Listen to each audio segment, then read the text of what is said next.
adigoo iyadoo salaafiya ku dhici suuqa garan waaya ninkan sanadii dhowr uga dhashaa suus ma haybsade saqiirka iyo martida seenira soobir maagtaale sare joogsi dheer hadday soo casho u reento sanbabada hadday ka hadasho hisaabka ka hirraagto sibaabana libaax iyo lamood sawdka jibineede saqiirnimo ninkan lagu anqarin suufi baa qaban ninka sulga awriyahayana suubka dababoodiye seedoo dhaqaaqdiya intaan laabi kara suulka saddex noqotaya iyo maloog 100 salaantaaba siigada anoo laygu rogin saamax odhan mahayo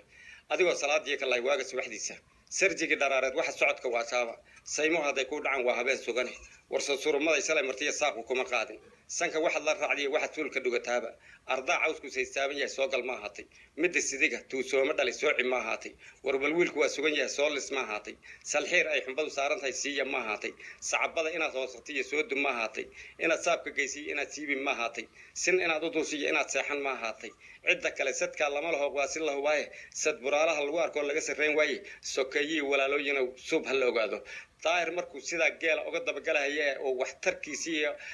sharaftiisa iyo waxqabadkiisa u sheegayo waqtiga habeenkii geel markii la maalo hadana mar labaad baa la maalay xigta la dhaho amkaasoo kale dadku imaan buu yiri ilmaadoorad garanayso hebel iyo hebel